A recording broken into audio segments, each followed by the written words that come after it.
recebê-los aqui, quero agradecer a presença de todo mundo, o pessoal dos sindicatos aí que entendeu e apoiou essa iniciativa e que vai participar com a gente dessas etapas. É um dia, para nós do escritório, é um dia bastante especial, porque é uma iniciativa que a gente já vem pensando em tomar há pelo menos uns 2 ou 3 anos, fruto da preocupação que a gente tem tido com o nosso próprio trabalho interno, com a necessidade de nos capacitarmos um pouco mais do ponto de vista político, econômico, para entender um pouco melhor essa conjuntura e podermos também, como advogados, atuar de forma mais qualificada, né? Não só a qualificação técnica que a gente obtém nos bancos escolares, mas a qualificação política que a gente só obtém na vida e fazendo cursos dessa natureza. Então, para nós, o primeiro objetivo, o primeiro foco era esse.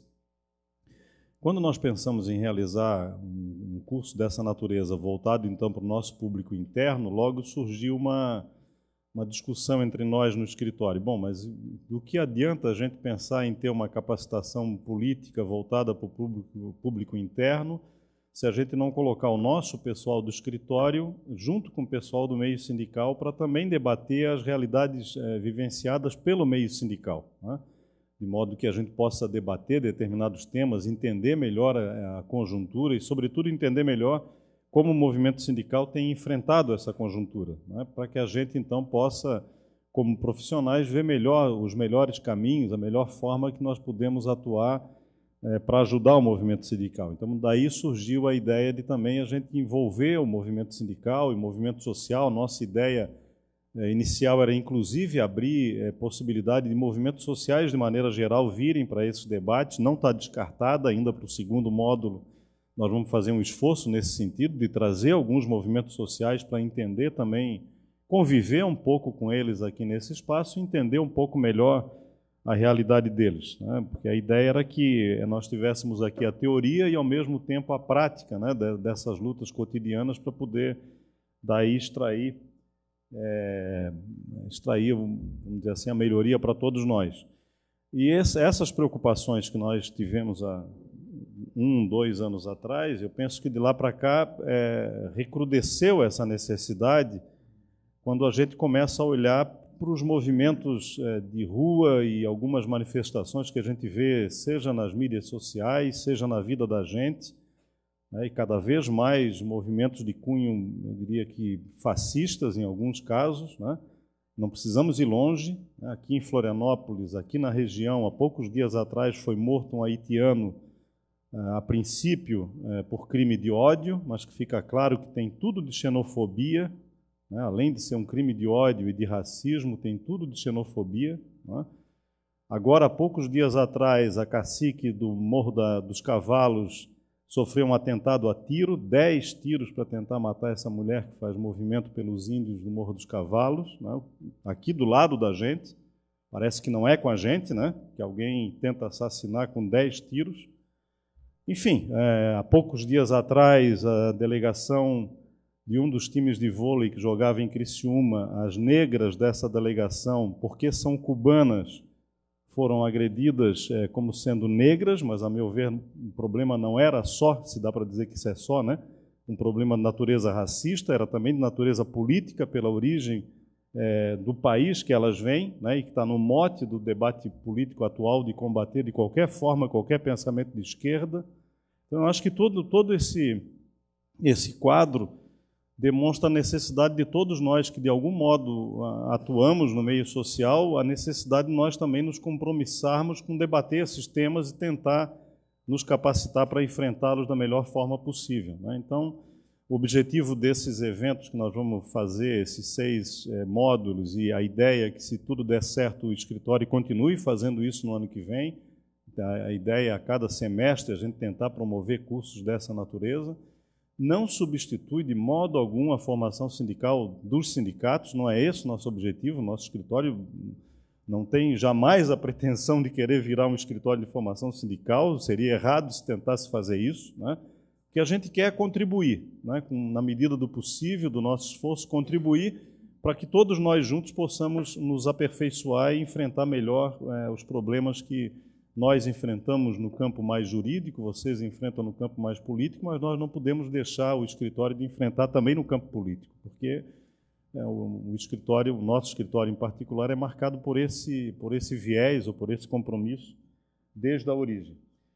Então, não quero me alongar mais, vou passar aqui já ao Nildo em seguida, fazer uma pequena apresentação do professor Nildo Orix. Ele possui doutorado em Economia pela Universidade Nacional Autônoma do México, é presidente do Instituto de Estudos Latino-Americanos, o IELA, né, professor associado da Universidade Federal de Santa Catarina.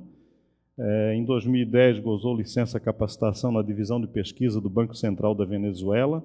Em 2012, realizou pós-doutoramento na Universidade de Buenos Aires. Ministrou cursos sobre pensamento crítico latino-americano na Universidade Nacional de Tucumã, na Argentina, na Universidade Bolivariana da Venezuela, na Universidade de Pádua, na Itália, e várias universidades brasileiras. O estudo de economia mais focado do Nildo tem a ver com os temas da dependência e subdesenvolvimento na América Latina, a integração latino-americana e as transformações do capitalismo contemporâneo. Perspectiva por ele adotada é a teoria marxista da dependência, e no momento realiza pesquisa sobre as relações entre o marxismo e o nacionalismo. Dirige a coleção Pátria Grande, Biblioteca do Pensamento Crítico Latino-Americano, publicado pelo IELA e a editora Insular de Florianópolis, pela qual se divulga no Brasil autores clássicos da sociologia, economia política, história e antropologia latino-americana. Então, é a pessoa que vai conosco, e é um parceiro que conosco tem discutido a realização desse curso, né, representando o IELA há cerca de um ano, a gente vem conversando sobre isso. Começa com ele, então, e a partir da semana que vem, vamos tendo aí vários professores, todos vinculados ao IELA, que vão ministrar os debates posteriores. Bom, a nossa ideia aqui hoje, já conversamos aqui com o Nildo vai tentar transmitir isso tudo para nós em cerca de 1h30, 1h40, então vai ser meio cansativo, mas é uma pancadona no começo, para depois a gente talvez ir aliviando. Quando ele terminar essa primeira apresentação, a gente faz um pequeno intervalo para lanche, né? Houve uma doação aí do Sindipreves e tal. Os vários sindicatos estão contribuindo, cada um de uma forma, para que a gente possa realizar esse evento, tá? Então vamos fazer uma pausa de uns 10, 15 minutos, em seguida voltamos para vocês, todos nós aí podemos ter oportunidade de debater com o Nildo, colocar alguns pontos de vista, debater com ele os temas da apresentação inicial, tá bem? Então passo para vocês o professor Nildo Orix e vou sentar ali na frente para assistir também. Obrigado. Bem, eu queria, obviamente, agradecer ao Luiz Fernando e também ao Guilherme, que trabalha conosco lá em várias questões do IELA. Esse convite, que foi uma conversa, uma iniciativa do Luiz Fernando, e certamente o Guilherme está implicado nisso, e é, em grande medida, um convite, um voto de confiança numa possibilidade de fazer algo ainda mais ambicioso daqui para frente.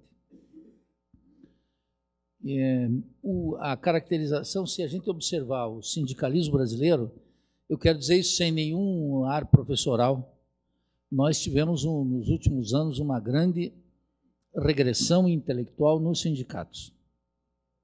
E não falo isso desde o ponto de vista da universidade, falo isso porque eu circulo o Brasil falando com sindicatos e sindicalistas, fazendo exposição, participando de eventos, convenções, etc. Na década de 60, 70 e uma parte da década de 80, havia nos sindicatos o que eu quero chamar isso uma grande ambição intelectual, quer dizer, os sindicatos estavam observando e tinham uma certa capacidade de análise, que era, eu quero dizer, considerável. Os sindicatos eram capazes de diagnosticar uma situação, elaborar uma estratégia de ação, atuar em consequência, com vitórias, não só no terreno econômico, mas a percepção política dos fenômenos. Foi isso, precisamente, que a gente perdeu nos últimos 20 anos, a meu juízo. Daí que cursos dessa natureza, iniciativas dessa natureza, podem representar uma retomada da iniciativa teórica nos sindicatos e da valorização da teoria e da política nos sindicatos. E quero colocar aqui uma premissa. Os sindicatos têm que dispensar o chamado intelectual, e menos ainda, e mais ainda o acadêmico. Esse é um miserável, aquele que está na universidade, o acadêmico. Mas os sindicatos têm que ter os seus próprios intelectuais. Não podem contar com os chamados intelectuais universitários, etc., porque não são confiáveis. É por essa razão elementar, não são confiáveis. Então, os sindicatos têm que assumir para si essa tarefa, que é a tarefa intelectual, defende suas vidas, defende a vida de milhares e milhões de trabalhadores.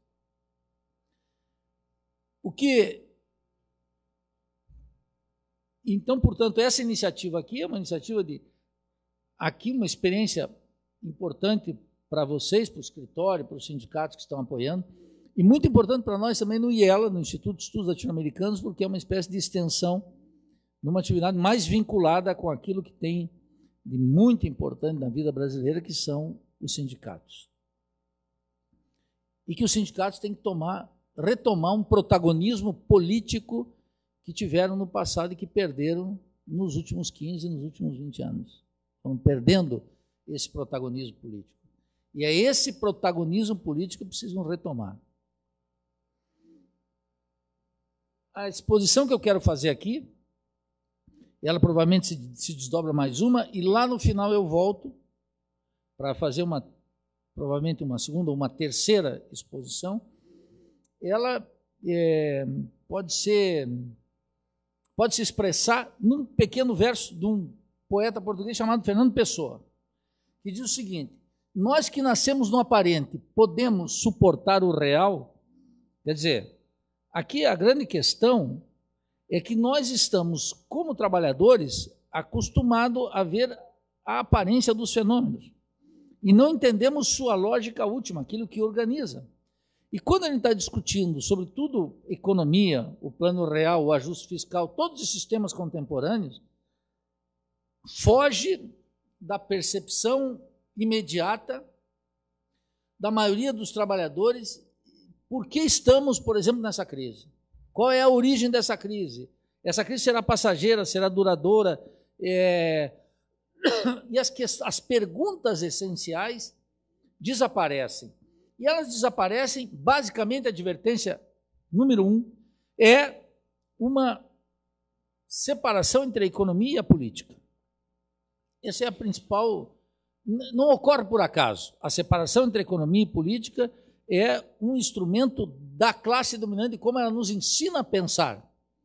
E uma expressão muito clara dessa separação de economia e política, vou dar 2 exemplos rápidos. Por exemplo, no segundo mandato do presidente Fernando Henrique Cardoso se dizia o seguinte: o Plano Real ia muito bem, mas quando ele inventou a reeleição, quando a ambição política entrou, o Plano Real descambou. Quer dizer, tecnicamente o Plano Real estava muito bem, a economia estava indo muito maravilhosamente bem, etc., mas quando entrou a política estragou. Essa é a mensagem básica. Ou como discutem agora, tem que se fazer, diz o pensamento dominante, tem que fazer um ajuste fiscal, supondo que o ajuste é fiscal, não é, mas eu vou explicar aqui, tem que se fazer ajuste fiscal, mas aí entram as instituições, o Congresso, os políticos, veja como a política atrapalha. Não só está separado, como a política ainda atrapalha aquilo que tem que ser feito. É como se existisse uma racionalidade técnica que não pode ser atrapalhada pela política. Em última instância, opera aí uma separação entre economia e política. O enfoque que a gente traz aqui, que é o enfoque do marxismo, é obviamente a economia, para dizer com Rosa Luxemburgo, é política concentrada. Quando estamos discutindo economia, qualquer coisa de economia, estamos discutindo as classes sociais e estamos discutindo o Estado. Esse é o ponto. Já está ali. Portanto, tem que voltar a se reconectar no ambiente sindical e no debate público brasileiro. O debate público, para mim, não é um debate que não tem a classe social, não. É os sindicatos, os de baixo, os miseráveis, os abandonados, os humilhados, os ofendidos, discutindo claramente o interesse de classe no debate público.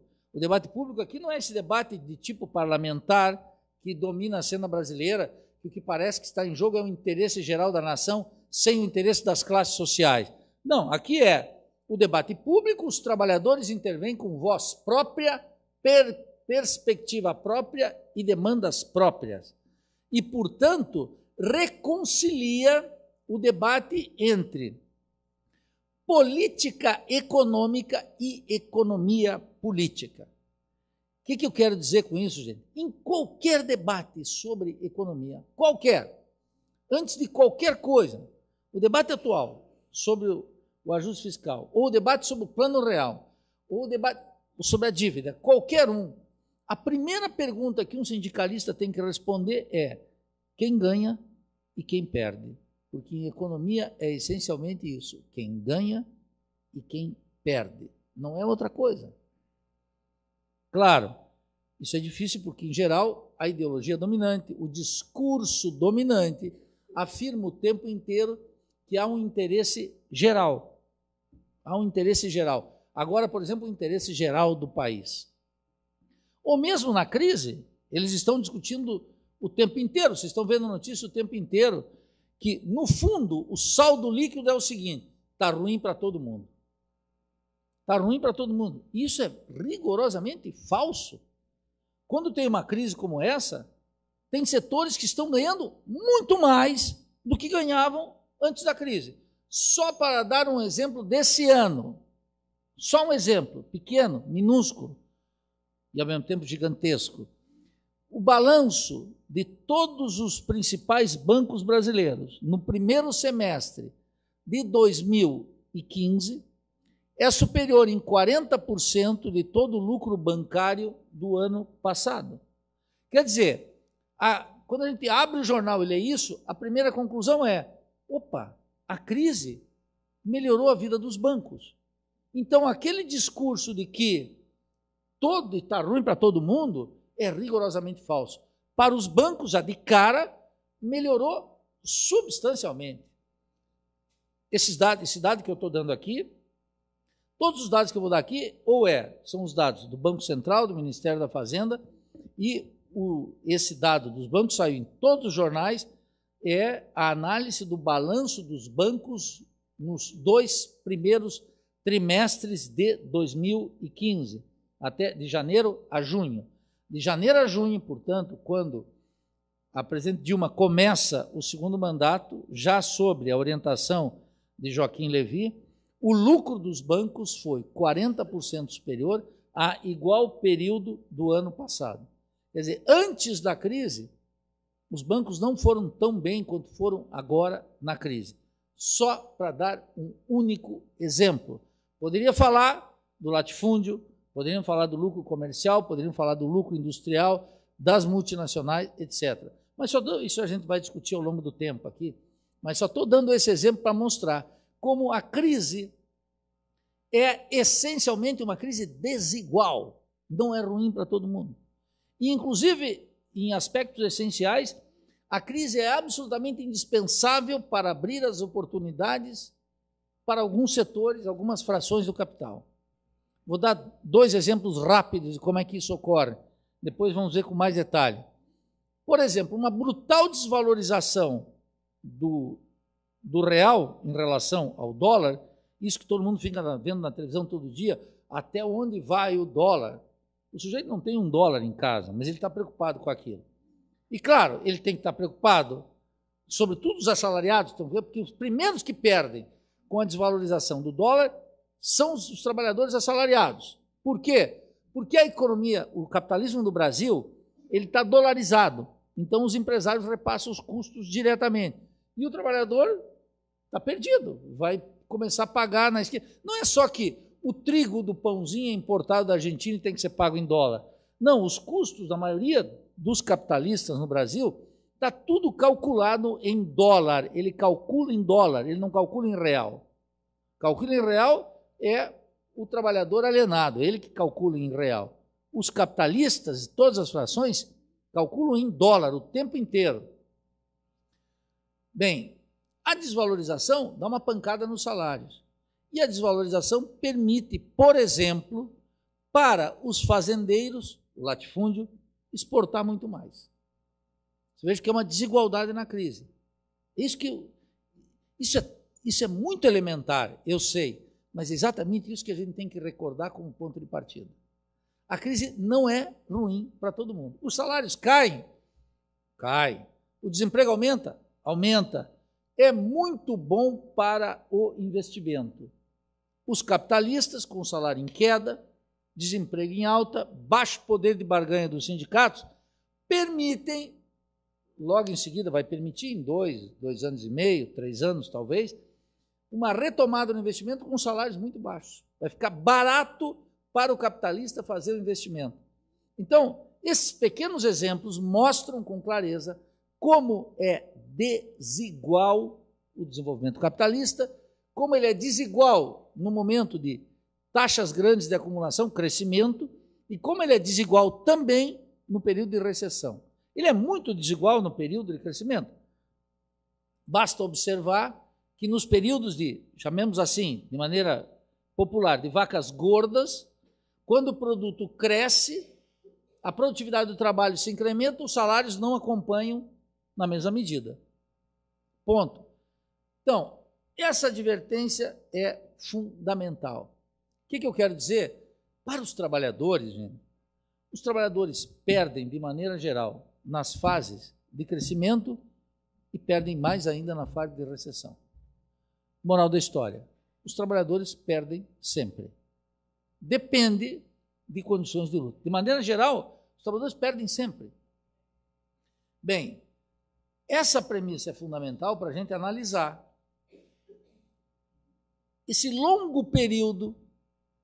Para entender isso que está acontecendo hoje, nós temos que retomar uma conversa que começou em 1994. Em 1994, nós acumulávamos mais ou menos 30 anos de inflação, de 1964 a 1994. Todo o período da ditadura é período de inflação. E o período da democratização é período de inflação. A inflação, veja, se a gente observa em perspectiva histórica, a inflação não foi ruim para os capitalistas, a inflação é ruim para os trabalhadores. Os neoliberais dizem isso todo dia, e isso é verdade, a inflação é muito ruim para os trabalhadores. O que eles não dizem é que uma estabilidade pode ser muito pior para os trabalhadores. Então, volta àquela premissa que eu adiantei. Tanto num período de crescimento da economia, quanto num período recessivo, é ruim para os trabalhadores. Uma economia capitalista é ruim para os trabalhadores. O sistema capitalista é um horror para os trabalhadores. É o básico, é o elementar. Eu estou fazendo uma diferenciação que poderia expressar assim: o sol não nasce à noite. À noite o sol se põe. Aliás, a noite existe porque o sol se põe. O sistema capitalista é um horror para os trabalhadores. E tem que recordar isso agora, porque parece que está todo mundo contente. Ou estava todo mundo contente com a situação em que nos encontrávamos. Parece que os trabalhadores tinham encontrado um lugar ao sol dentro do sistema capitalista. Nós vimos que a primavera, como toda primavera, é curtinha. Tem começo, meio e fim. E nós vivemos, então, 30 anos de inflação. Nesses 30 anos, ocorreu um brutal, gigantesco processo de acumulação de capital. A inflação financiou a acumulação de capital no Brasil. A inflação nem sempre é ruim para os capitalistas. Pode ser, como mostra a história brasileira, muito boa para os capitalistas. Os trabalhadores, num período de inflação, eles entram num processo de ativismo sindical. Sobe a inflação, cai o poder de compra dos salários. A inflação no Brasil sempre foi uma inflação muito alta, muito elevada.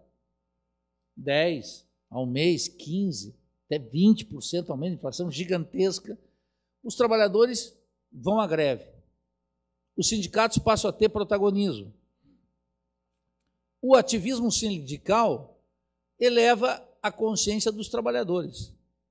Então, toda a década até o fim da ditadura, até 1985, foi de intensa, e de 85 a 94 também, de intenso ativismo sindical. Foi nesse período que nasceu, por exemplo, uma central única dos trabalhadores, uma central independente. Foi nesse período que se afiançou uma liderança dos trabalhadores como a do ex-presidente Lula. Foi nesse período que nasceu Jair Meneghelli, Vicentinho. É tudo fruto da luta contra a inflação. É claro, essa luta contra a inflação não é nenhuma luta revolucionária. É uma luta para recompor o poder de compra do salário. É uma luta meramente econômica. Em linguagem marxista, uma luta economicista, cuja função dos trabalhadores é, em primeiro lugar, recuperar o poder de compra. Uma luta justa, obviamente. O trabalhador vive todo dia. Até os marxistas vivem todos os dias. E até os marxistas têm que ir lá atrás da greve para recompor o poder de compra do salário. A inflação cresce, alimenta o capital industrial, alimenta o capital bancário, alimenta o capital comercial. Quer dizer, o lucro na inflação, o lucro desses setores cresce e os trabalhadores perdem no período inflacionário. Claro, por mais radical que seja a luta sindical em defesa dos salários, ela é, no fundo, uma luta para fazer com que o trabalhador se reproduza como força de trabalho. O que quer dizer isso?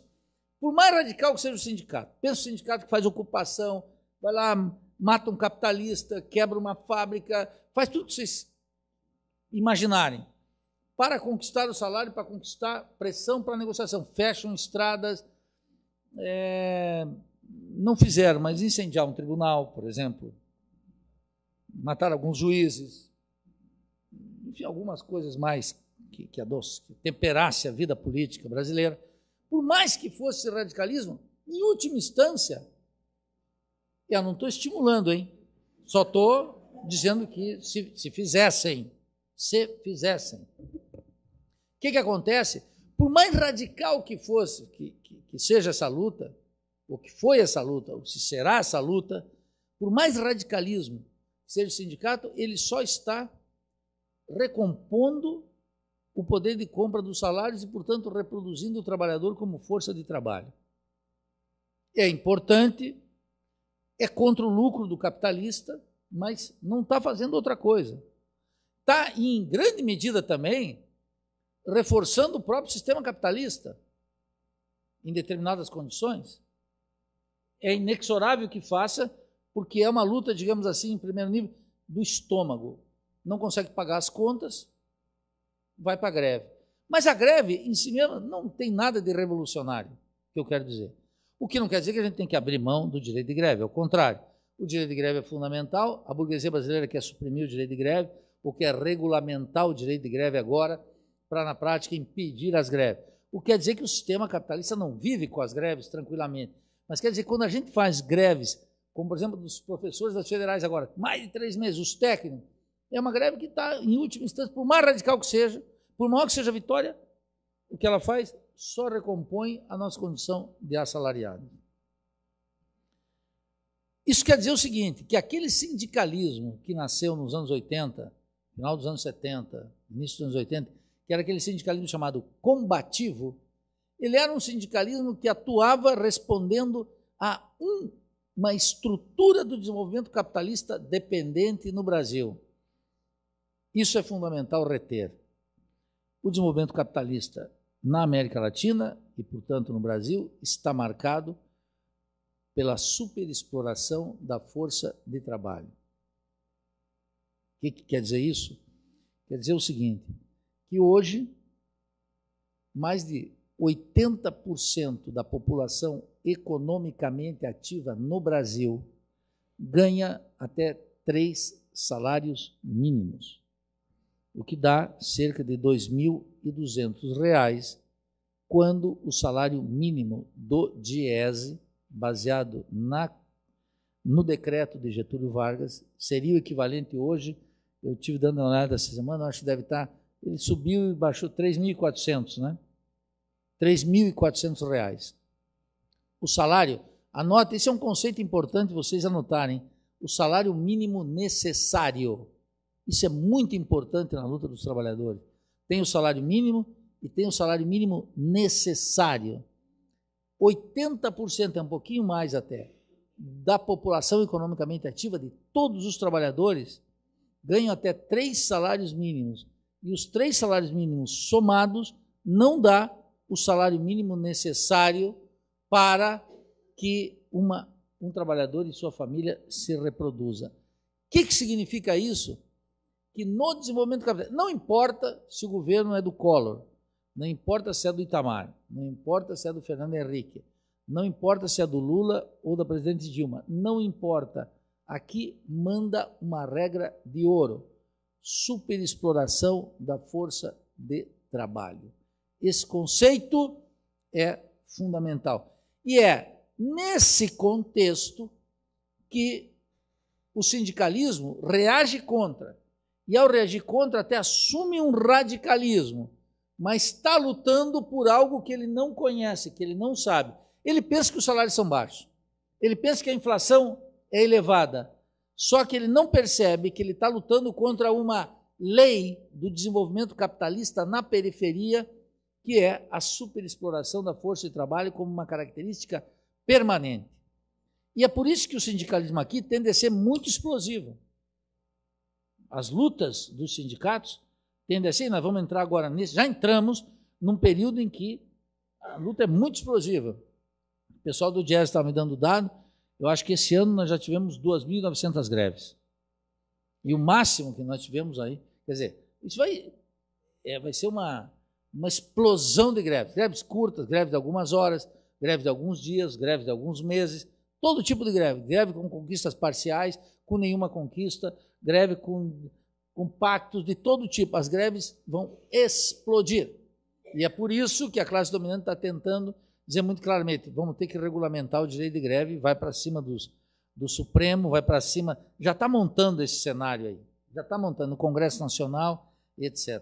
Mas, por mais que seja esse sindicalismo, um sindicalismo que luta, ele está, na prática, lutando contra essa lei suprema do desenvolvimento capitalista na periferia. Há aqui uma superexploração da força de trabalho.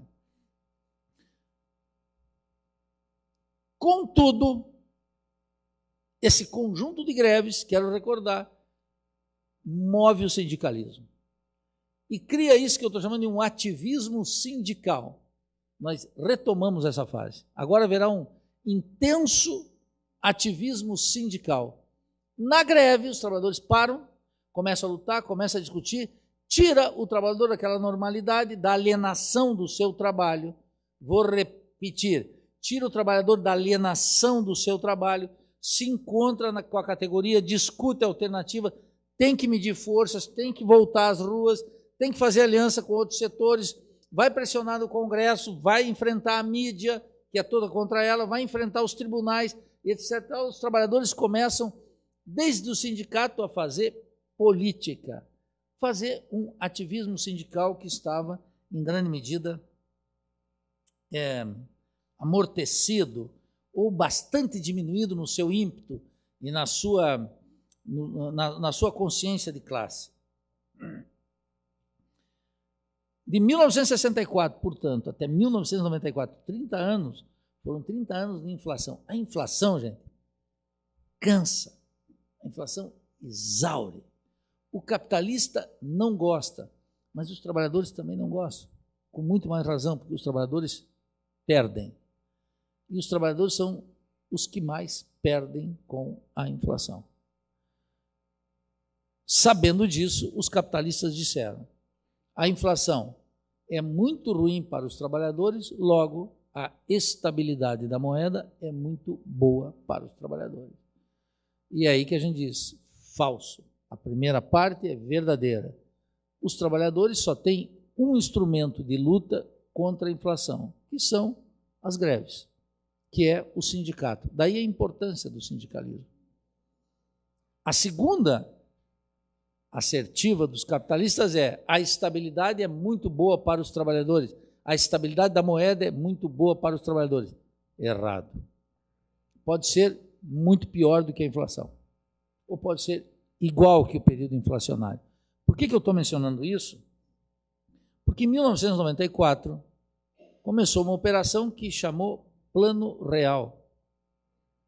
E o Plano Real operou contra algo muito forte.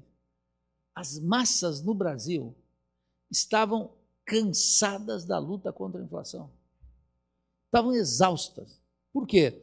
Porque por mais heróico, por mais combativo que foi o sindicalismo, por mais que conseguiu conquistas parciais, algumas até conquistas bem amplas, do ponto de vista salarial, das condições, os trabalhadores, é impossível essa luta. O trabalhador se dá conta que, por mais intenso que seja, todo ano ele faz uma greve. Ele se dá conta que é quase que um esforço de Sísifo. Vai lá em cima, a pedra ela cai. Vai e coloca... Saca essa pequena parábola, né? O trabalhador vai e coloca... E ela, não tem como. A inflação tem um poder de corroer a luta sindical, que os trabalhadores dizem: estamos exaustos.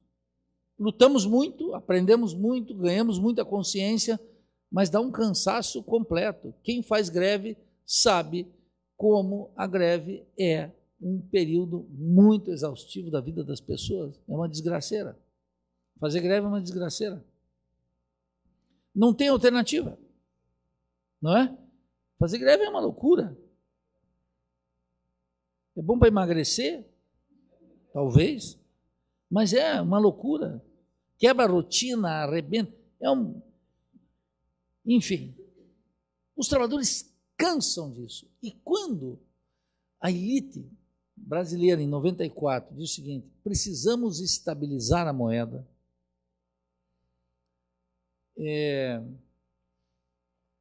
a massa disse: opa, isso pode ser bom. Dá poder de compra para a moeda, é muito bom. Em 1994 foi essa operação que entrou em curso e que está vigente até hoje. Antes disso, em 1985 e 86, existiu no Brasil um experimento que foi muito importante, mais importante que o Plano Real para os trabalhadores. Foi o experimento do Plano Cruzado. Aqui todo mundo é jovem, não vão lembrar, e eu vou recordar isso, então.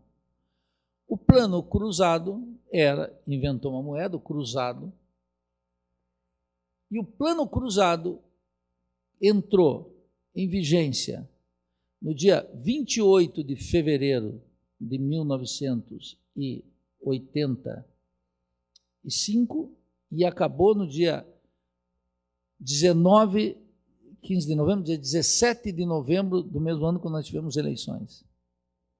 Durou esse curto espaço de tempo. O que ele fez? Ele fez uma coisa que foi uma lição para a burguesia e que os trabalhadores esqueceram. Ele fez o seguinte: para controlar a inflação, congelou salários e preços. O governo decretava um congelamento do salário. Lembram disso? Pessoal mais jovem aí, 85, chegou lá um sujeito chamado Bresser Pereira e congelou. É inesquecível o Bresser, é um canalha. Congelou salários e preços. Quando congela salário e preço, os salários já ganham. Por quê? Porque, como mostra aqui o Diese, o pessoal do Diese tem essa metáfora sempre, os salários sobem pela escada e os preços sobem pelo elevador. Então, não tem como alcançar. Essa história que o Diese conta é uma boa metáfora para mostrar como, por mais intenso que seja o ativismo sindical para recompor o salário, os preços sobem pelo elevador e em linha reta, e os trabalhadores vão ter que ainda subir a escada, não tem como. Bem, quando congela preços e salários, como se congelou em 85, por decisão do governo, chega um dia o governo diz, a partir da manhã, preços e salários congelados. Imagine aquele empresário que ia reajustar preço no outro dia, já não pode. Foi pego no contrapé, não consegue reajustar sua margem de lucro. E os trabalhadores então dizem, opa, mas não só em 85 se fez isso, em 85 se fez uma outra coisa. Se congelar os preços e salários, ainda se determinou que sempre que a inflação alcançasse 20%, detonava um gatilho salarial e o reajuste era de 20%. E se desse 25%, incorporava 20% no salário e 5% já acumulava para o próximo período. O que se estabeleceu em 1985?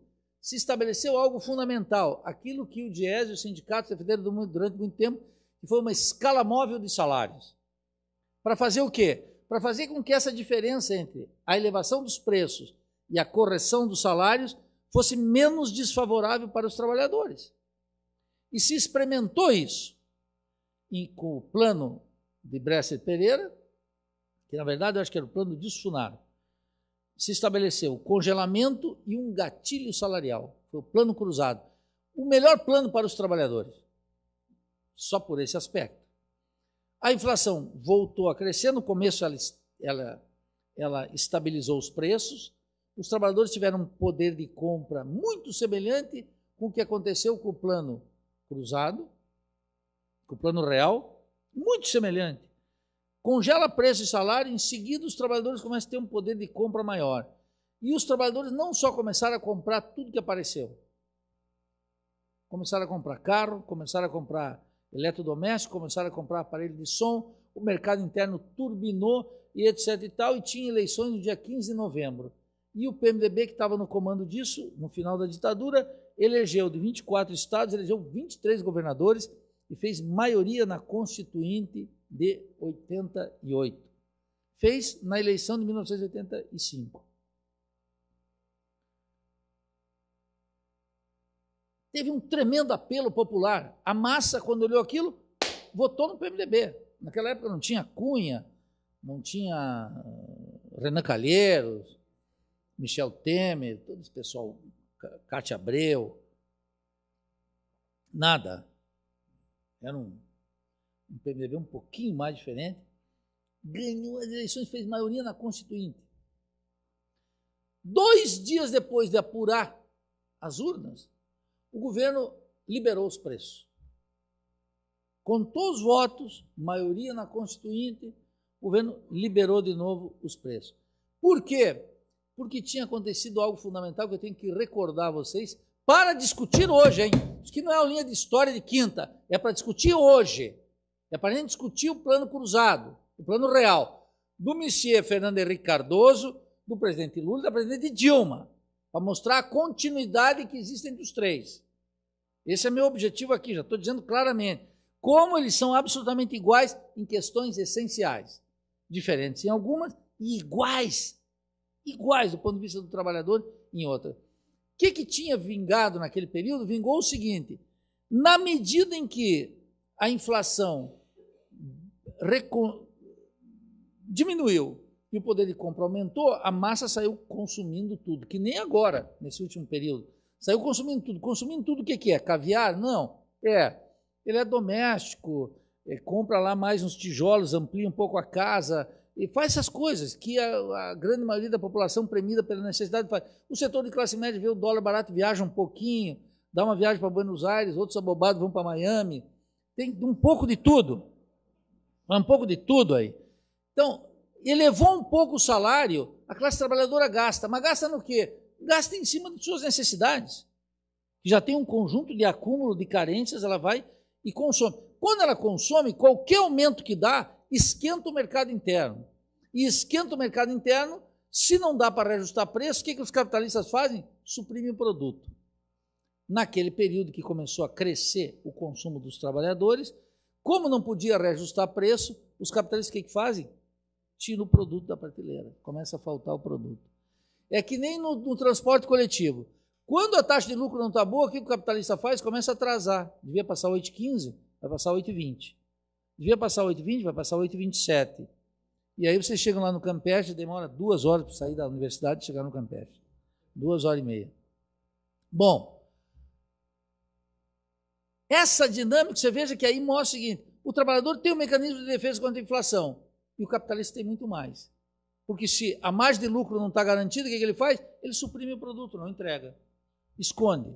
O caso máximo foi o da carne. Os caras escondiam boi, que não é uma coisa mais ou menos fácil de esconder. Escondiam o boi. Então, os aviões iam lá, do governo iam lá para confiscar boi, etc. E teve o problema. Essa é a pérola que vocês têm que entender. Quer dizer, tem que entender, não pode esquecer. É que quem controlava os preços era o povo. E se criou uma figura que eram os famosos fiscais do Sarney. Os fiscais do Sarney. E o caso máximo foi um cara lá em Curitiba que fechou um supermercado. Por quê? Porque estava reajustando preços ilegalmente. Porque o decreto previa congelamento de preços e salários. Só pode elevar preço se for um novo produto ou um novo serviço. Aqueles lá não podia.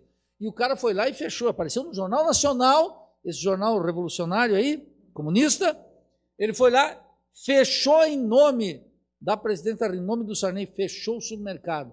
A massa controlando preços. Isso é muito importante.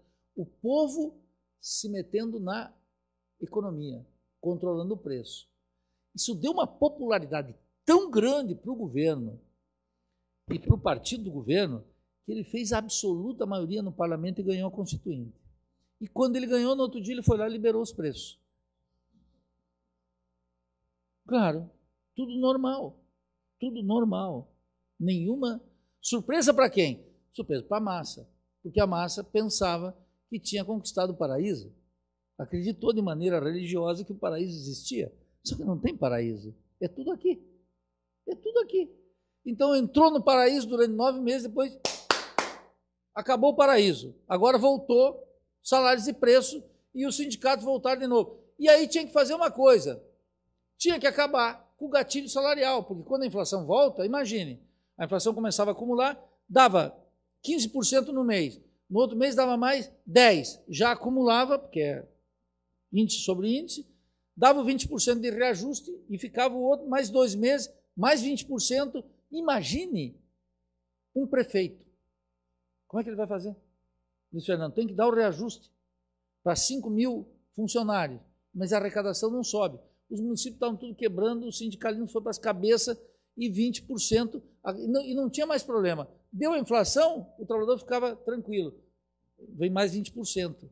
A cada 2, 3 meses, 20%. E se a inflação crescia, dava 5 no mês, 7 no outro, 8 no outro, estava tudo bem, porque em seguida o trabalhador nem fazia mais greve, já esperava vintão.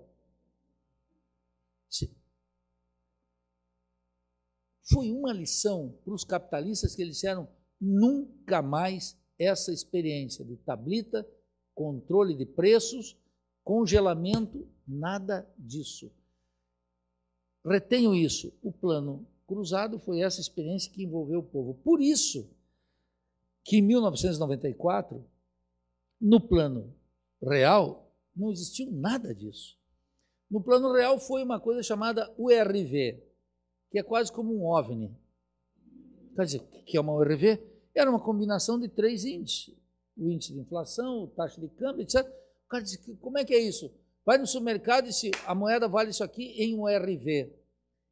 Com aquela operação, que todos os economistas disseram que foi uma coisa maravilhosa, na Faculdade de Economia se estuda como uma contribuição da teoria econômica brasileira à humanidade, porque se evitou congelamentos e se evitou controle popular dos preços. A massa estava de novo exaurida com a inflação, e quando veio o plano real, a transição da moeda podre para uma moeda forte, a massa disse, bom, vamos lá de novo. Ela tinha vivido pouco tempo antes, menos de uma década, ela tinha... Isso fica na imaginação popular, não pensa que as pessoas esquecem. Elas não têm plena consciência, mas elas dizem, aquele período foi bonzinho. Então, aquele período foi ótimo. Agora, a moeda se estabilizou, o presidente Itamar Franco colocou lá o Fernando Henrique Cardoso, fizeram um plano e se estabeleceram as premissas de um pacto de classe que dura até hoje. Dura até hoje. Aquele acordo de 1994 permanece até hoje. Estava baseado numa premissa que eu quero ler para vocês, um texto, um parágrafo, de um sujeito chamado Keynes. Keynes foi um economista britânico, que é o economista da burguesia. É o economista mais importante aí. Todo mundo, tem um monte de gente aqui no Brasil que quer ser keynesiano. A maioria quer ser keynesiano. Por quê? Porque o Keynes disse uma coisa assim, olha, a luta de classe vai me encontrar sempre ao lado da burguesia esclarecida, da burguesia inteligente, como se tal coisa existisse. E ele escreveu em 1919 um texto, que é um parágrafo que eu leio para vocês, que é o tema da inflação e por que isso acabou, e aí vou entrar mais diretamente no tema do Plano Real. O Keynes escreveu em 1919 isso, 2 anos depois da Revolução Russa. Lenin, segundo se diz, declarou que a melhor maneira de destruir o sistema capitalista é desmoralizar a moeda, quando a moeda não vale nada. E assim, esse real aí não vale nada. E esse cruzado não vale nada. Isso é uma desmoralização do sistema capitalista. Por um contínuo processo de inflação, os governos podem confiscar de modo secreto e despercebido parte importante da riqueza dos cidadãos. Com este método, eles não apenas confiscam, mas confiscam arbitrariamente. E enquanto o processo empobrece a muitos, de fato enriquece a alguns. A visão desse arbitrário remanejo repercute não somente na segurança, mas também na confiança quanto à equidade da existente distribuição de riqueza. Aqueles a quem o sistema traz ganhos extraordinários, além de seus merecimentos e mesmo além de suas expectativas e de seus desejos, se tornam especuladores, objeto de ódio da burguesia, empobrecida pelo inflacionismo, assim como do ódio do proletariado. O proletariado fica a pé da cara com a inflação, não aguenta. E quando o proletariado fica a pé da cara com a inflação, a primeira coisa que ele olha é diz assim, o governo não presta. Então, inflação significa governo débil. Controle da inflação significa governo forte. Sacou? Vou repetir. Inflação significa governo débil. O sujeito fica pé da cara com os preços, mas ele diz a responsabilidade é do governo e o governo não se liga. Na medida em que a inflação avança e o valor da moeda, real da moeda, flutua selvagemente de um mês para outro, todas as relações permanentes entre devedores e credores, que formam o fundamento último do capitalismo, se tornam tão completamente desordenados que passam quase a não ter sentido. E o processo de aquisição de riqueza degenera em jogo e loteria. É evidentemente que Lenin estava correto. Não há meio mais sutil nem mais seguro de revirar a base da sociedade do que corromper a moeda. O processo mobiliza para a destruição todas as forças ocultas da lei econômica e o faz de modo tal que nem mesmo um só homem em 1 milhão é capaz de diagnosticar. O que significa isso, gente? Significa que quando a inflação é alta, os trabalhadores perdem, mas tem um problema sério para a sociedade capitalista. Não há governo que se mantenha. O governo fica sempre débil. Daí que em 1994 os caras sacaram que não dá para conviver. A ditadura acabou, agora vem governo, veio o governo Sarney, que foi um governo débil, veio o governo Collor, que caiu, veio o governo Itamar, que era um governo de transição, e aí os caras disseram, bom, agora é preciso dar estabilidade para o sistema. Como é que faz a estabilidade do governo? Vamos controlar a inflação. Com o quê? Tem uma formulazinha boa para controlar a inflação. Qual é a fórmula? A fórmula dos banqueiros. Os banqueiros sabem como controlar a inflação.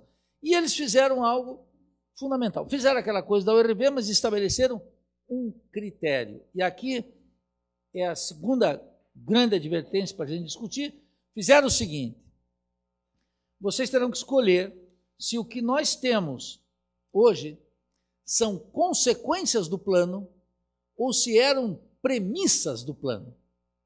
Se algumas coisas ocorreram como consequência, ou se essas coisas que ocorreram, que eu vou dizer quais, eram, na verdade, premissas do plano, que depois apareceram para nós.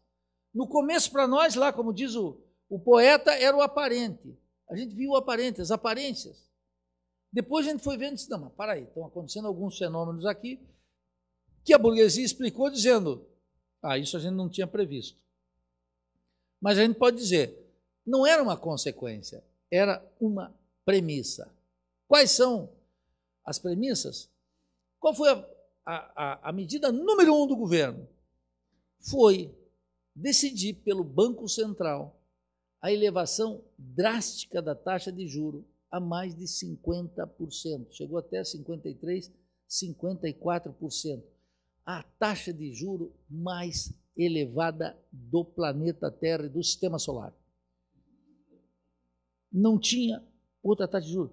Não tem antecedente. O governo decidiu, numa pancada, elevar drasticamente a taxa de juros. Quer dizer, o dinheiro fica muito caro, o crédito fica muito caro, o cartão fica tudo muito caro. Fica caro para o capitalista pegar dinheiro e ampliar a produção, fica caro para vocês no cartão de crédito, fica caro comprar no comércio, fica tudo muito caro. E significa, sabe o quê? Que fica tudo muito caro, que não há salário nesse contexto que possa mover a máquina e a economia começa a entrar em uma gigantesca recessão. E quando a economia começa a entrar numa gigantesca recessão, os preços começam a ceder, que não tem uma demanda permanente, não tem uma pressão como tinha, por exemplo, quando os preços estavam congelados e os salários também, os trabalhadores começaram a comprar. Agora não tem. Então, o preço baixa, agora não, baixou, porque deu uma pancada muito grande na economia e decidiu, o Banco Central, o governo decidiu levar a economia para a recessão. É uma decisão do governo, não ocorre por acaso. É uma decisão consciente, o governo sabe. Vamos elevar a taxa de desemprego, haverá demissão em massa. É uma decisão consciente, percebe? Foi uma decisão consciente do Fernando Henrique Cardoso, como está sendo uma decisão consciente da presidente Dilma. A mesma decisão, fria, assim como eu estou dizendo. Vamos aumentar as taxas de desemprego e vamos dar uma pancada no emprego e na renda para falar a linguagem dominante. Vamos jogar a atividade econômica para baixo, entrar num período recessivo e controlar a inflação. Qual é o conto? O conto é que se a inflação cede, e a inflação é o principal inimigo do homem, em especial dos trabalhadores, o aperto agora é a folga de amanhã. Então se trata de puxar o fôlego, mergulhar e sair lá na frente. Claro, vocês, quando eu digo isso, estão supondo uma piscina, e eles estão supondo um mar. Quer dizer, vai morrer mais do que 80%. É bem simples. Claro, você mergulhou, vocês ficaram pensando numa piscina, 25 metros. Não, 2.500 metros. Tem que ficar lá embaixo durante 8 minutos. Ou seja, aqui eu não vejo ninguém nessa condição de ficar 8 minutos lá embaixo. Eles plantaram o que nós chamamos na época, nós, quer dizer, uns 4 ou 5 economistas que ficamos contra. Eles nos deixavam a gente falar quase como uma amostra de loucura. Era oposição ao plano real. Nós mesmo comprando, que nem desvairado, e contra o plano, que a gente sabia que tinha limite. O que significa? Vendeu a ideia de que a moeda era forte. A moeda forte. Lembra disso? O mito da moeda forte. O real, e o real ficou mais forte, sabe por quê? Porque não era $1. Era 0,82 de dólar, desculpe, o real era mais forte que o dólar. com R$1, quer dizer, um gringo chegava aqui com $1 e comprava 0,82. Quer dizer, nós ficamos poderosos. Eu digo sempre, os caras montaram um sistema imperialista para a nossa moeda valer menos, e o pessoal da PUC lá do Rio elaborou um plano que, assim, de surpresa para os gringos ficaram loucos porque a moeda nossa valia mais do que a deles. O que significou isso? Deu um poder de compra num país marcado pela desigualdade de renda, setores médios passaram a comprar muito, burguesia passou a comprar muito, e até o proletariado, quando estabiliza, deixa de perder, passa a comprar, porque tem uma certa capacidade de endividamento, que é pequena, mas é existente. Então, os trabalhadores passam a comprar. E aí, em 94, também nas vésperas de uma eleição, o Plano Real começou em junho, e em novembro tinha uma eleição presidencial, e um sujeito chamado Fernando Henrique Cardoso, no embalo do Plano Real, no embalo da moeda forte, repetindo a história do plano cruzado, ganhou as eleições no primeiro turno, de maneira avassaladora. A moeda forte, o mito da moeda forte faz isso. Só que, ao longo do tempo, aquela vitória começa a mostrar o que estava se fazendo ali. Em 94 se fez, que eu quero dizer isso aqui, você tem que pensar, se fez isso não ocorre por acaso, é um pacto de classe. Quem vai ganhar e quem vai perder em 94? É isso que tem que entender. Quem vai ganhar? Um pacto de classe. Minha primeira conversa aqui foi quem ganha e quem perde. Qualquer medida do governo, rapaziada, qualquer. Saiu medida do governo, um trabalhador semiconsciente tem que saber quem ganha e quem perde. Primeira coisa que tem que pensar. E eu diria mais, tem que pensar, quanto perco? Essa é a pergunta de um trabalhador consciente. Quanto é que eu vou perder? Como eu vou perder? Entendeu? Então, eles conseguiram fazer isso, era o mito da moeda forte, e elevaram drasticamente as taxas de juros, lá para cima. O que significou? Olha uma consequência necessária daquele processo. Quando elevou a taxa de juros lá para cima, o Brasil tinha uma dívida interna, nasceu um fenômeno novo no Brasil naquele plano. O Brasil não tinha dívida interna, o Brasil tinha dívida externa. Mas a dívida interna era, naquela época, 64 bilhões de reais. Vou repetir. Em junho de 1994, a dívida interna brasileira, medida em moeda nacional, era de 62 a 64 bilhões de reais. Como a taxa de juros foi lá em cima e o governo indexou a dívida a essa taxa de juros, a taxa de juros começou a incidir sobre os títulos da dívida. E o governo começou a vender títulos da dívida baseado nessa taxa de juros, que era estratosférica e que garantia um lucro gigantesco. Quando fez isso, mês por mês, ano com ano, de maneira silenciosa, porque o leilão da dívida pública não aparece no jornal, tem todo mês, hein? Todo mês tem. E vocês não sabem disso, ninguém acompanha, e é uma coisa chata, mas é fundamental acompanhar. Todo mês tem um leilãozinho, tem lá 14, 15, 16, 17 capitalistas, bancos, corretoras, etc., que compram essa dívida. Lá no Banco Central chamam os dealers, eles vão e fazem acordo, se credenciam no Banco Central, fazem acordo e compram os títulos da dívida. Essa dívida começou a crescer de tal forma, vou contar aqui de maneira bem reduzida, que quando o Fernando Henrique Cardoso terminou o seu segundo mandato, a dívida, que era de 64 bilhões, estava em 740 bilhões, tinha sido multiplicado por 10. Como o pacto continuou com o presidente Lula, quando o Lula terminou o seu segundo mandato, a dívida, que era de 740 bilhões, estava em 1 trilhão e 500 bilhões.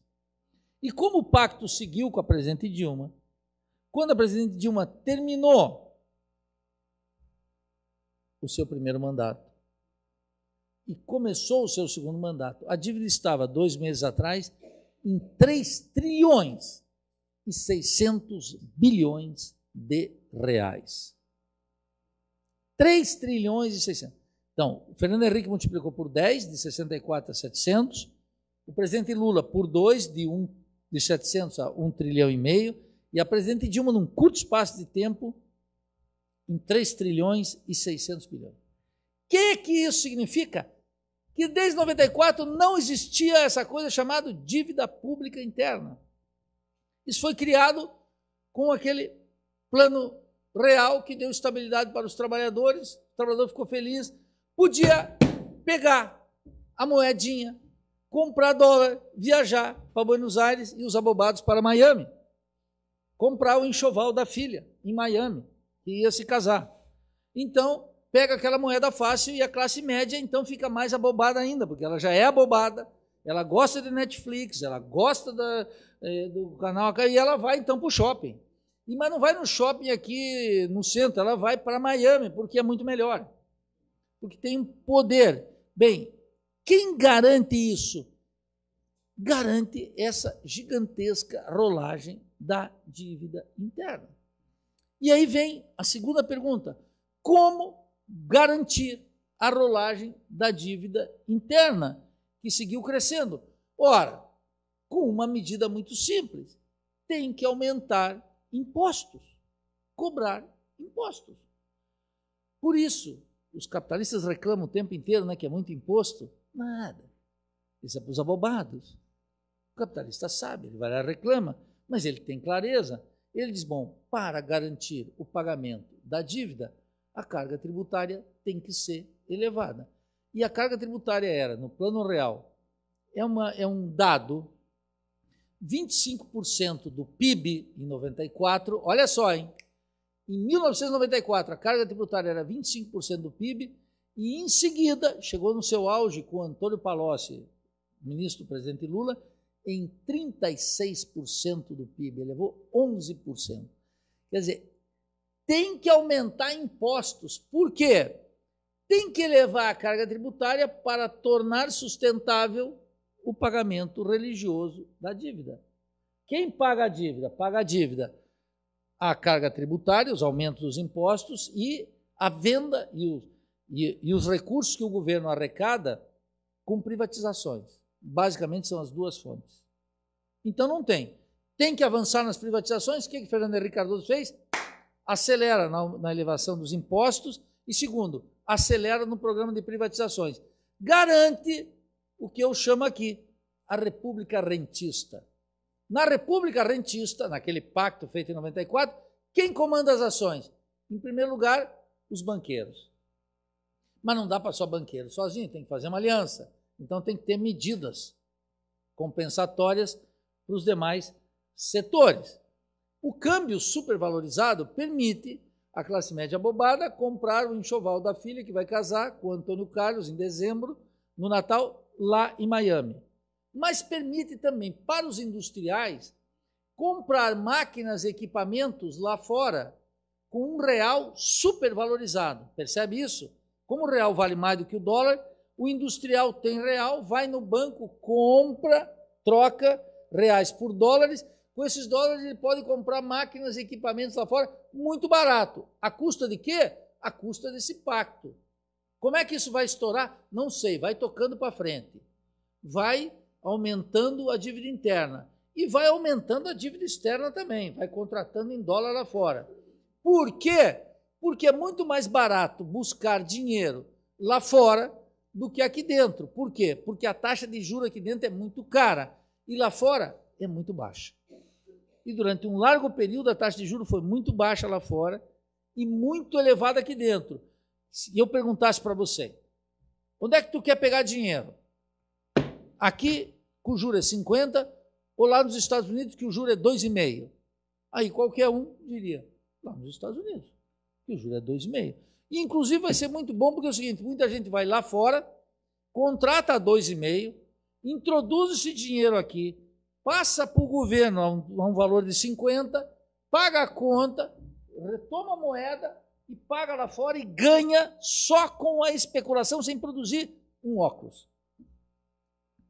Só com o que os economistas chamam senhoriagem, que é essa intermediação de compra de título. Isso foi uma festa durante o governo do presidente Fernando Henrique, uma festa durante o governo do presidente Lula e uma festa durante... a festa não acabou, a festa está aqui, está rolando. Nós estamos fora da festa. Agora o comunicado é duro porque veio a mensagem que vocês estão fora da festa. Vão ter que pagar com salários embaixo, volte para os sindicatos e vão ter que pagar com uma taxa de desemprego elevada. Os cortes do governo terão que ser intensos onde? Na saúde, educação, segurança, cultura, ciência, tecnologia, fronteira, etc., etc., cortes sistemáticos para arrecadar e garantir aquela remuneração da República rentista do sistema de dívida. Mas, nem é eu que digo, o que me espanta na situação atual é que a própria televisão diz tem que fazer o ajuste fiscal para tornar sustentável o pagamento da dívida. Eles não ocultam. Eles dizem claramente. O que me espanta é que os sindicatos perderam a noção disso. Estão fazendo um ajuste para pagar a dívida. A Globo diz. Aquele jornalista crítico, sério, William Wack, diz todo dia. Tem que tornar sustentável o pagamento da dívida. O governo não está fazendo o ajuste como deveria para tornar sustentável o pagamento da dívida. E todo mundo diz... E tem mais uma coisa, tem uma corretora internacional, que eu não sei nem pronunciar o nome, que disse que nós agora perdemos a condição de ser bons pagadores. E caímos num rating, que eu também não sei o que é, mas é muito perigoso. Isso aí vai nos descredenciar de alguma festa, não vamos mais ser convidados. E é muito importante esse negócio, tem aí um negócio que diz que nós somos mal pagadores e que nós corremos o risco de cair mais ainda porque somos maus pagadores, e aí isso força o governo a fazer um ajuste ainda mais severo, cortando mais e não baixando a arrecadação, e inclusive aumentando imposto, como se pode ver com a CPMF, que tem uma lógica impecável, tem que aumentar imposto, e o imposto será aumentado. Quero dizer aqui, vão aumentar o imposto, não tem outra saída, então fecha. Aí tem um jogo de cena, entendeu? Tem que ter um joguinho de cena. Bom, o que eu quero mostrar com isso? Lá em 94 se selou um pacto que era, em primeiro lugar, quem comanda a orquestra? Os banqueiros. A moeda supervalorizada permitia para os industriais comprar lá fora. A moeda supervalorizada impedia as exportações. Problema. Então, os exportadores tinham mais dificuldade para colocar soja e minério de ferro lá fora, por exemplo. E aí, como é que isso aparece? Durante os 8 anos de Fernando Henrique Cardoso, a balança comercial é deficitária. Ou tem um ano um superávit, quer dizer, como ficou muito caro exportar e ficou muito barato importar, todo mundo importa muito. Os empresários exportam muito pouco, ficou muito caro lá fora para ele exportar, ficou muito caro para os compradores lá. E isso significa, então, que se as exportações são inferiores às importações, aparece um déficit comercial. E tem um déficit comercial. Durante todos os 8 anos do presidente Fernando Henrique Cardoso, tinha essa tendência à sobrevalorização da moeda. A moeda sempre vai, daqui a pouco ela cai, daqui a pouco ela volta, vai sendo valorizada de novo, daqui a pouco ela cai. Estão vendo o movimento agora? Chegou quase a 4, agora já está em 3,9, 3,8, vai baixar. Vai baixando um pouquinho. É sempre o mesmo movimento, isso é cíclico, toda hora. Nem é cíclico, é uma repetição. Aí nós temos que entender, se é uma repetição, é uma lei. Temos que entender qual é a lei que está baseando isso. Quer dizer, se o aparente é que ele sobe e desce, a gente tem que dizer por que sobe, por que desce, tem que buscar a estrutura que explica, sacou? É aí que tem o adicional, é aí que nós temos que trabalhar um pouquinho. De tal forma que o pacto aquele de 94 conseguiu, então, taxas de juros muito elevadas. O Brasil ficou durante todo esse período, só perdia a taxa de juros para a Turquia e para a Rússia, de vez em quando. Mas, em geral, era o number one. Está lá sempre, em primeiro lugar, em escala global, com a taxa de juros mais elevada do planeta. Segundo, a consequência necessária foi a explosão da dívida. Cresce a dívida. Isso é muito importante, porque nós vamos ver a história dos estados, dos municípios, da política pública, de tudo, do funcionalismo, etc.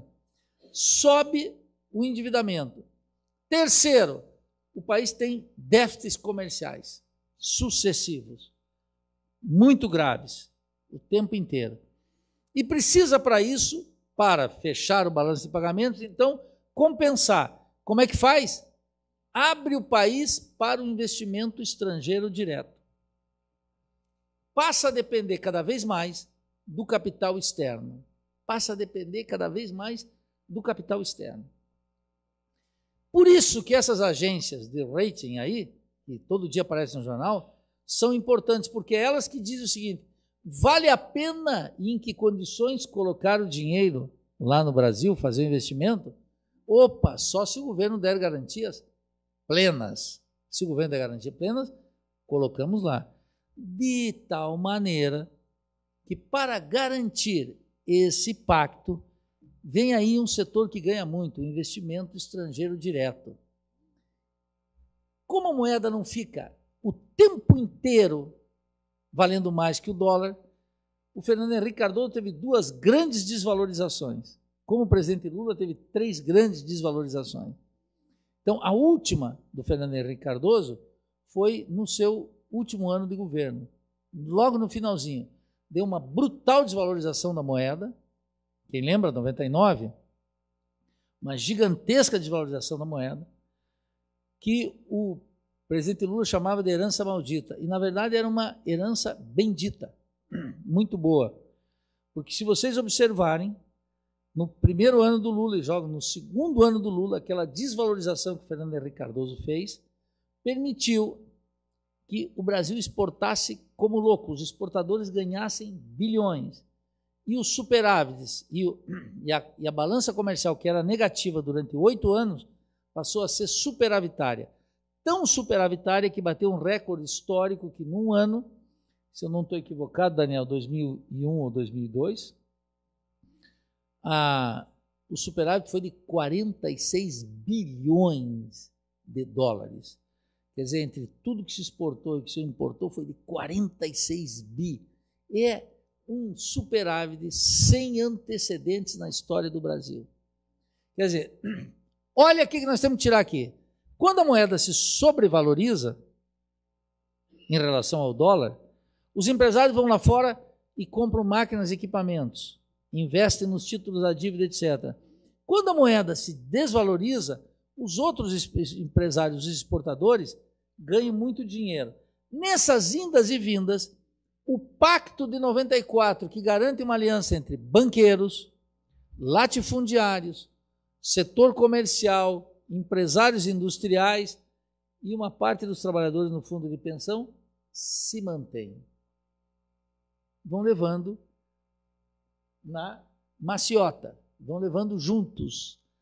Então, essas tendências, a despeito do ida para cima e para baixo, se mantiveram ao longo de todos esses anos, com algumas diferenças, quero mencionar 2 ou 3 delas.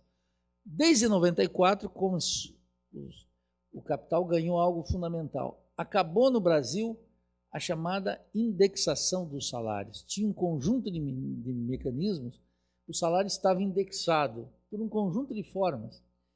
E o fim da inflação permitiu aos capitalistas acabar com aqueles mecanismos cuja fronteira mais ousada foi aquele gatilho salarial do Plano Real. Acabou a desindexação do salário. E começou uma espécie de negociação livre entre trabalhadores e empresários. Negociem e acerte. Quer dizer, isso começou a ser colocado em prática quando os trabalhadores estavam em uma tremenda desvantagem política.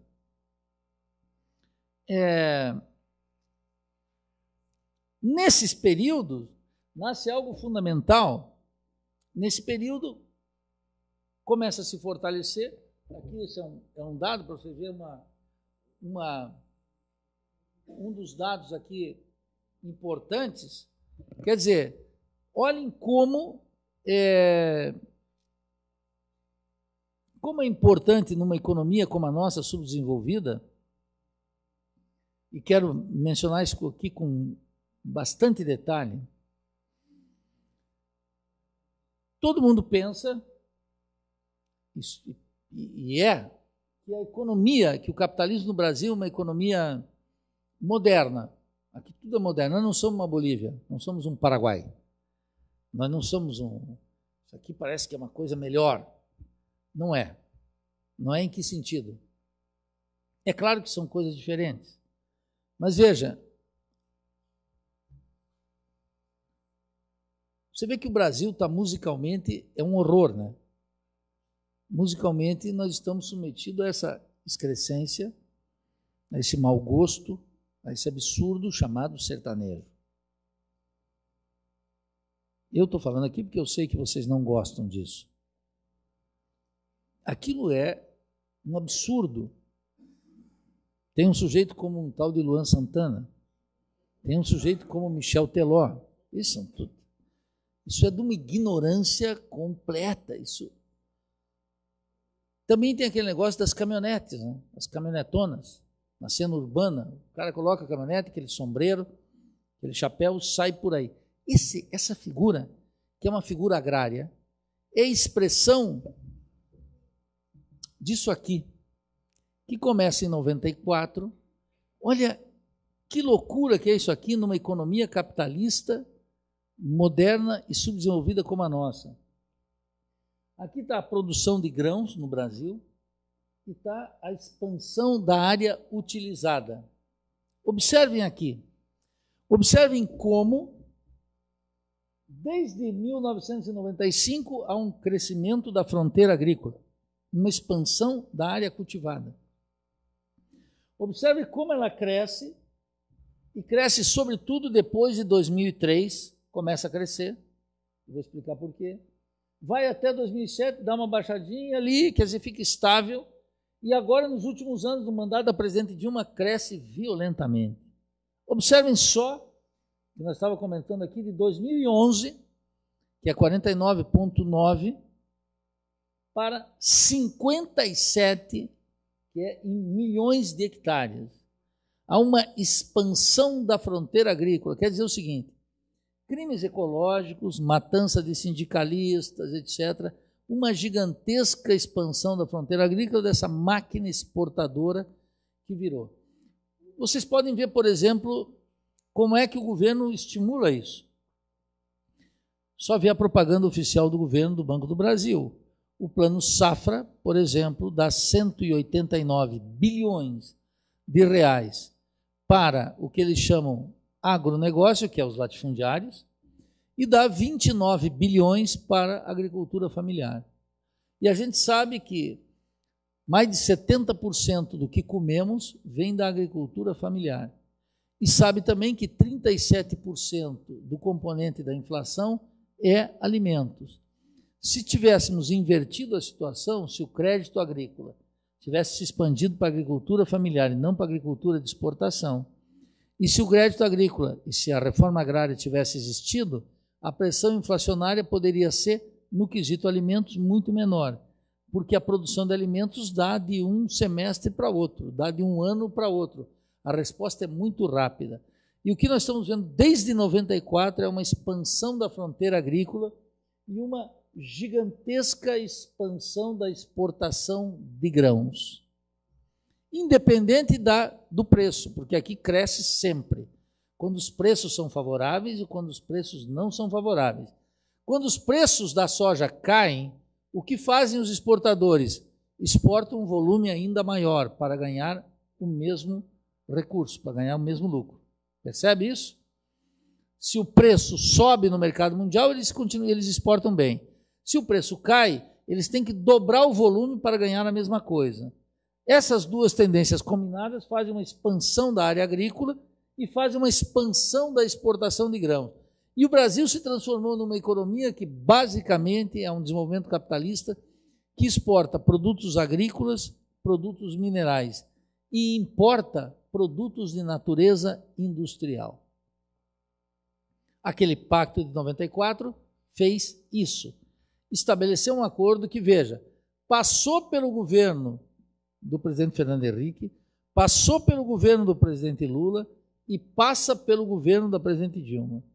Na presidente Dilma é mais escancarado ainda, porque a ministra de Agricultura é a Miss Motosserra, conhecida como Miss Motosserra, senadora Kátia Abreu, eleita pelo PMDB e entrou pela cota pessoal da presidente da República no Ministério.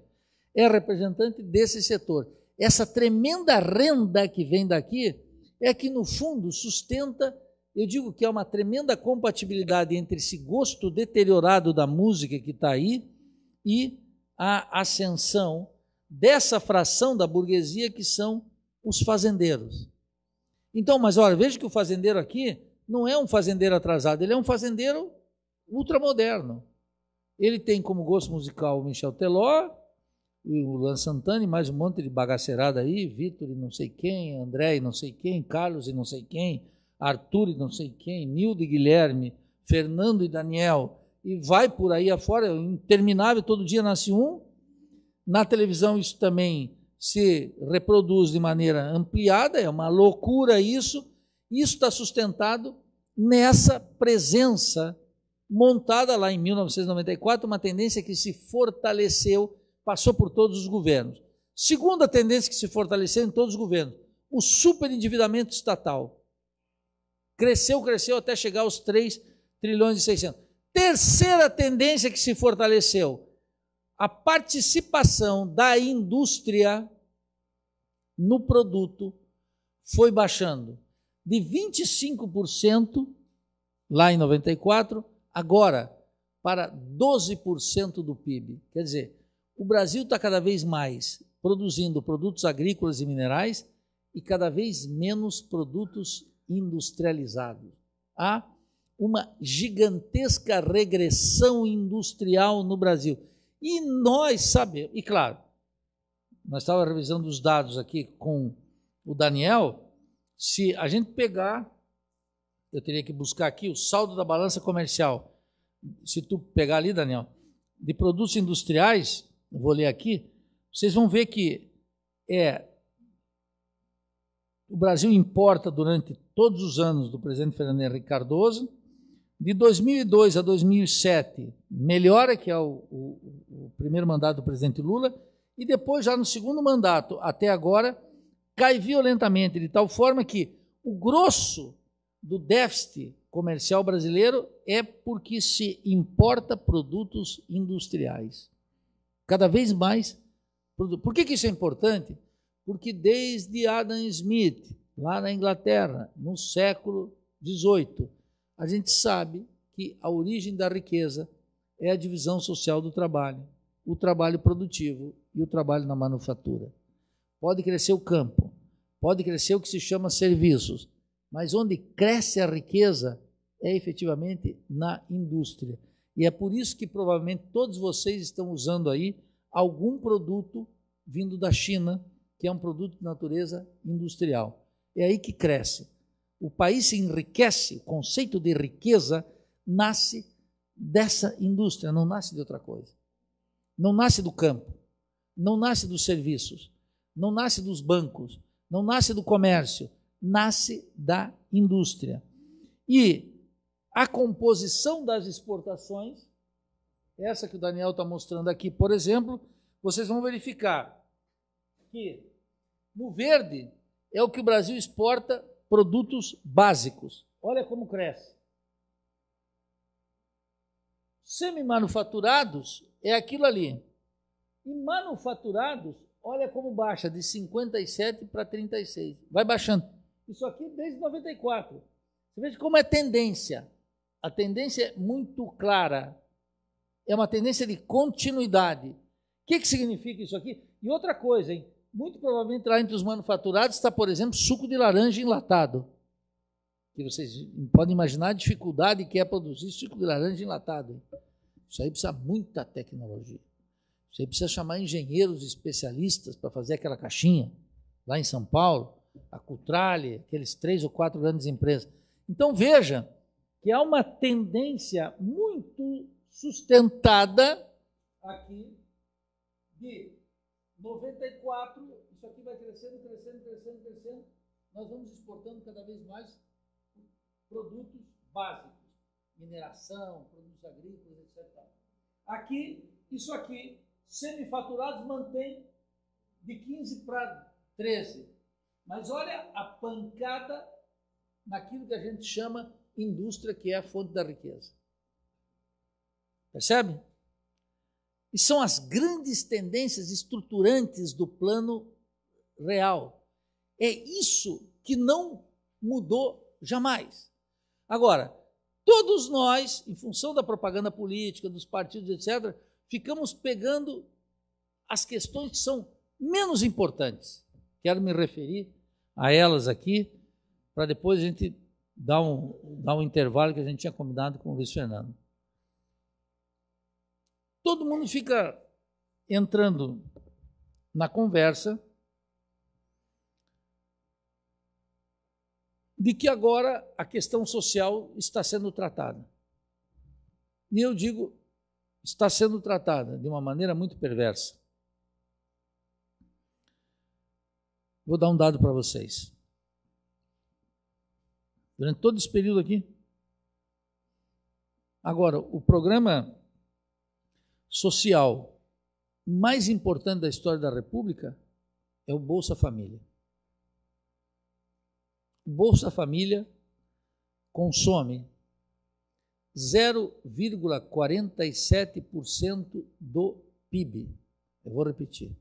O maior programa de atendimento da população pobre, faminta, com segurança alimentar, consome 0,47% do PIB. É só uma medida. A dívida nunca consome menos de 8, 9% do PIB.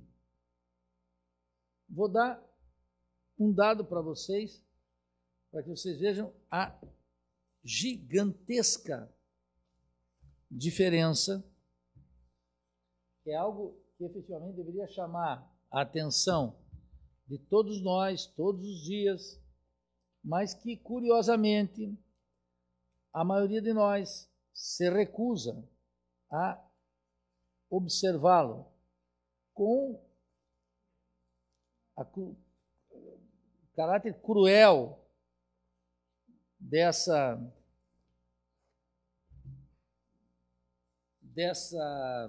que nem é uma revelação, que é um dado comum e corrente. Já vou achar aqui, se não achar, eu tenho ele de cabeça, que é o seguinte: se vocês pegarem a execução orçamentária de 2014, vocês vão ver o seguinte, que com pessoal e encargos sociais, tudo que o governo emprega aí, o governo gastou 237 bilhões. Tinha empenhado 239, tinha autorizado 241, gastou 237 bilhões. Com todo o funcionalismo, tudo. Só com juros e encargos da dívida, o governo gastou 170. Mas isso não é nada. Só com amortizações e refinanciamento da dívida, o governo gastou, em 2014, 807 bilhões. Somando juros, encargos da dívida, amortização e refinanciamento da dívida, o governo gastou quase 1 trilhão de reais. E gastou com todo o funcionalismo público 237. Esse é o dado oficial das contas do governo. Olha só, quer dizer, pega 1 trilhão para a dívida. E o que acontece com a dívida? Diminui? Não, a dívida multiplica. Quanto mais paga, mais cresce. É o que um intelectual alemão radicado na Costa Rica, chamado Franz Hinkleman, chama o automatismo da dívida. Quanto mais paga, mais cresce. E a gente fala errado, porque não se paga a dívida, se multiplica a dívida. Porque se dissesse para mim, Nildo, vamos pagar a dívida, eu digo, vamos pagar. Pagou, a dívida vai diminuindo. Mas aqui é quanto mais paga, mais cresce. Porque nunca paga. Paga uma parte do principal, paga juros, paga as amortizações, e o resto que não consegue financiar se reincorpora no principal, sobre a qual vai incidindo juros e vai multiplicando. Essa conta significa o seguinte, que por mais intenso que seja o ajuste fiscal em curso, se matar todo o funcionalismo público, se confiscar salários, Luiz Fernando, se confiscar salário que nem o governador do Rio Grande do Sul está fazendo, se demitir uma grande parte, se eliminar reajustes para os próximos 3 anos, por mais intenso que seja esse ajuste de natureza fiscal, cortando no custo, é incapaz de fazer frente à despesa financeira, porque a taxa de juros foi elevada cada vez mais. Então, quanto mais sobe a taxa de juros, mais cresce o endividamento, mais cresce a demanda financeira e mais cresce a necessidade do ajuste fiscal. Quer dizer, o ajuste fiscal, não é passageiro e veio para ficar. Eu estou chegando ao final dessa primeira parte para dizer o seguinte. O que eu tratei aqui foi de mostrar mais do que a diferença entre os governos, do Fernando Henrique, do presidente Lula, da presidente Dilma, aquilo que não move, aquilo que segue, é isso que nós temos que acompanhar. Claro, os dois bandos na disputa, os petistas e os tucanos, eles atuam na mesma direção.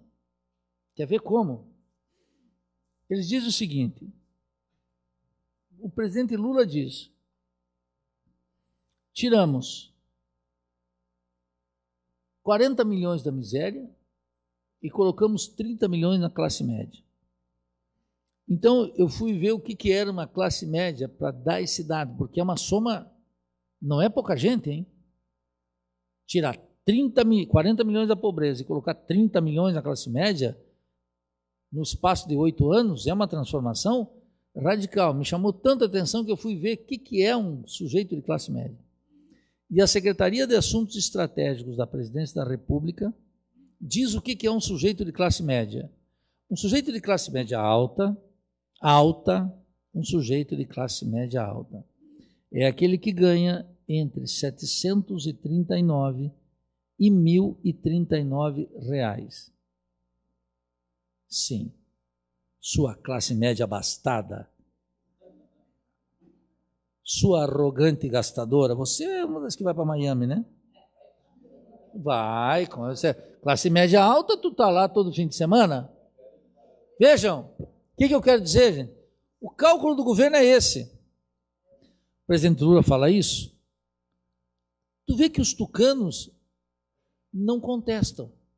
Os tucanos estão, melhorou, mas precisa melhorar mais ainda. Eles aceitam esse critério, porque é os dois bandos dizendo a mesma coisa. A situação está melhorando. Isso para ocultar aquilo que os dois também coincidem. Ambos coincidem com esses dados aqui. É terrível, né? Porque é o elemento de continuidade. E ambos fazem o que eu chamo de uma digestão moral da pobreza. O que significa isso? Veja, num país profundamente desigual em termos de classe, desigual em termos de raça, desigual em termos de região, quer dizer, o capitalismo aqui está estruturado em cima da concentração da riqueza, está estruturado em cima do racismo e está estruturado em cima da desigualdade regional, muito grande. Num país como esse, fazer um programa como o Bolsa Família significa o seguinte, garantir condições imediatas para aquele que precisa comer hoje. O sujeito acorda e precisa comer. Então tem que ter esse programa. Quero deixar muito claro, tem que ter esse tipo de programa. O que não pode é manter esse programa como critério de bem-estar social e de diferenciação de classe. Para aquele que precisa, o Bolsa Família é tudo, porque o sujeito tem que comer, a criança tem que acordar e precisa colocar algo no estômago, senão deforma a cabeça e é irreparável. Então tem que ter isso. E não é nenhuma invenção aqui de Fernando Henrique Cardoso, e nem a multiplicação do Lula. Nos Estados Unidos tem 53 a 54 milhões de estadunidenses que sobrevivem e são subsidiados lá. E tem que ser assim, isso é em todas as partes do mundo. Estou dando o exemplo dos Estados Unidos. Então, esse negócio de estar contra o Bolsa Família, lá nos Estados Unidos são 54 milhões de pessoas que vivem do subsídio estatal. Não é uma coisa daqui. Entendeu? Então, para esse que precisa, muito bem. Só que é o seguinte, isso consome muito pouco da riqueza, 0,47% do PIB. De tal forma que para a elite ficou muito barato resolver a questão social brasileira da desigualdade com esse tipo de programa. Por quê? Porque não toca na propriedade e no patrimônio, não toca no poder político, os pobres fiquem lá longe onde eles estão, ganhando Bolsa Família e votando. Não incide na política. E é muito barato. Quem se opõe? Quem se opõe? Nenhum. A Confederação Nacional da Agricultura nunca se opôs. A Confederação Nacional da Indústria nunca se opôs. A Federação Nacional do Comércio nunca se opôs. A Federação Brasileira dos Bancos nunca se opôs. Quem critica esse tipo de programa? Uns abobados aí, sei lá, o Prates na televisão, o Arnaldo Japor, esse tipo de gente. Mas o poder, de fato, não. Sabe o que o poder disse? É muito bom, acalma o povão, resolve o problema social, não mexe na propriedade nem no poder, e todo mundo fica pensando que agora tem uma resposta para a pobreza, que é o quê? Muito pouco dinheiro e recurso para a pobreza. Muito pouco. O grosso da riqueza está se consumindo aqui. Então, quais são as tendências? Superendividamento estatal atravessou todos os governos. Expansão da fronteira agrícola e da economia exportadora. Desnacionalização da indústria o tempo inteiro. E agora, controle dos salários, que durante um pequeno período, durante o primeiro mandato do presidente Lula e um pouquinho do segundo, os reajustes estavam acima da inflação. Permitido, entre outras coisas, pela aquele drástica elevação dos preços dos produtos que o Brasil exporta. Quando o preço da soja, do milho, do petróleo, foi para cima. Os minérios cresceram todos. Então foi para cima, deu uma renda que permitiu o Estado fazer um pouquinho mais de política social e permitiu os empresários afrouxar um pouquinho na questão salarial. O que eu quero dizer aqui, gente? Que foi muito mais continuidade plena do que ruptura. E quero concluir com isso essa primeira parte aqui. Não é que a moeda ficou estável durante todo esse período. A moeda foi profundamente uma moeda instável. Quando os petistas dizem que o Fernando Henrique quebrou 2 vezes o país, é verdade. Em 99 e em 2002. Na primeira, o governo foi ao Fundo Monetário e pediu 50 bi de empréstimos, desvalorizou a moeda, fuga de capitais, etc, etc, etc. Tinham, no segundo mandato do presidente Fernando Henrique Cardoso, tinha um recorde de reservas. Eram 70 bilhões na época. Sabe em quantos dias desapareceram? Em 3 dias. Entre o dia 12 e 14 de fevereiro desapareceu aquelas reservas, o governo teve que ir e fazer um novo empréstimo, o Fundo Monetário Internacional não quis decretar moratória. Endividou o país. Durante o mandato do presidente Lula, 2 grandes desvalorizações. E durante o mandato da presidente Dilma, também a desvalorização. Desvaloriza e o ciclo se repete. É a repetição que nós temos que estudar. Olhar essa repetição. Não é o problema do programas sociais, do governo, etc., que agora o governo está dizendo assim, olha, se tiver, vou ter que cortar. Ou aprovam a CPMF, mais imposto, ou vou ter que cortar. Isso nos leva à seguinte questão. No final desse curso, nós vamos entender, eu vou fazer aqui uma longa exposição, mostrando como é que funciona o capitalismo na periferia capitalista. Hoje eu quis mostrar aqui o seguinte, olha, Nesse concerto aqui, isso aqui funciona assim. A política econômica parece assim. Agora nós vamos ter que buscar por que a política econômica funciona assim, que forças são essas que atuam a despeito do governo, governos tão distintos quanto do Itamar Franco, do presidente Lula, do presidente Fernando Henrique Cardoso e do presidente Dilma. Por que funciona que nem um relógio suíço? Impecavelmente. E aí vem a coisa fundamental. Os trabalhadores podem votar em tal ou qual governo, mas não podem perder o juízo e não podem perder a sua consciência de classe. Não podem hipotecar seu apoio a qualquer governo, nem se eu estiver na presidência da República, que seria um governo revolucionário. Tampouco podem acreditar. Os trabalhadores têm que manter uma independência completa. Tem que entender que uma coisa é ir lá na urna como vota, outra coisa é o que faz com o sindicato. Independência absoluta. Olha como é complicado. Durante o período mais propício para a redução da jornada de trabalho, os trabalhadores não foram para as cabeças contra os patrões e o Estado. O que eu quero dizer? Durante o mandato da presidente Dilma, a taxa de desemprego chegou a 4,7, a mais baixa da história do capitalismo do Brasil. Taxa de desemprego baixa, produção mandando bala. O que os trabalhadores tinham que fazer? Redução da jornada de trabalho. É nessa hora, quando as condições são boas. Os trabalhadores não foram. Por quê? Porque nunca se colocaram seriamente esse tema. Redução da jornada de trabalho é um absurdo nas condições das cidades brasileiras trabalhar 8 horas. É inaceitável. É impossível. Entendeu? Os trabalhadores não foram para as cabeças.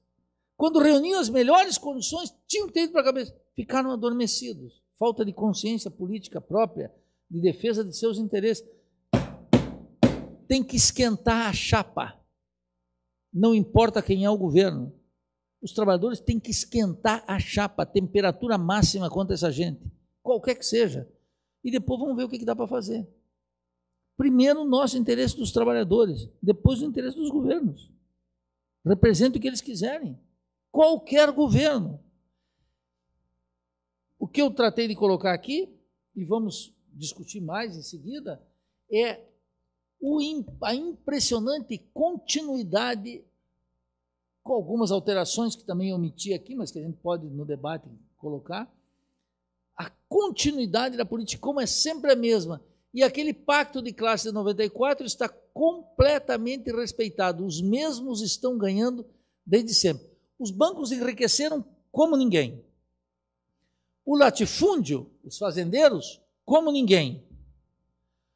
O setor industrial perdeu, se transnacionalizou e começou a comprar lá fora para vender aqui dentro. O setor comercial ganhou um lucro extraordinário. O grau de monopolização da economia aumentou, a concorrência diminuiu. É muito maior a monopolização da economia agora. Em vários setores, 4, 5, 6 empresas dominam a cena. Em algumas 2, percebe? Muito mais difícil para os trabalhadores. Bom, mas agora a casa veio abaixo. Quando a casa vem abaixo, como veio aqui, quebra o consenso entre eles e, sobretudo, desperta a atenção dos trabalhadores, dos sindicatos. E nós precisamos, então, verificar. Claro, piora tudo. O Luiz Fernando tem me contado como está sendo difícil nos tribunais o ânimo dos juízes, que nunca foi também extraordinário. Mas vai mudando isso. Muda na corte, muda no parlamento. Olha o ânimo do parlamento. Quanto mais corrupto o parlamento, mais hostil aos trabalhadores. Eles estão lá para apoiar qualquer medida de austeridade contra nós. E mesmo um governo que tem, na presidência da República, uma mulher com um passado extraordinário, que é a presidente Dilma, no sentido que foi para a luta armada, que foi para a cadeia, que foi torturada, que atuou dignamente durante todo esse período, faz uma política que é para os banqueiros, para os poderosos e não para nós, para a maioria do povo. Aliena a soberania, não enfrenta os grandes problemas, etc. Nós temos que explicar por que isso ocorre. Por que isso é assim? no ritmo da economia e no ritmo da política. Eu arrisco uma última coisa, que é o que entrou em colapso agora aqui é esse sistema. E quero dizer, a única coisa boa da crise é isso, que ela permite essa ruptura e permite a gente ver com uma certa independência o que está acontecendo. E essa é a grande questão. Agora depende, sabe do quê? Da nossa capacidade de análise, da nossa capacidade de estudo, da nossa capacidade de entrega, dedicação na arte de ver. É só isso.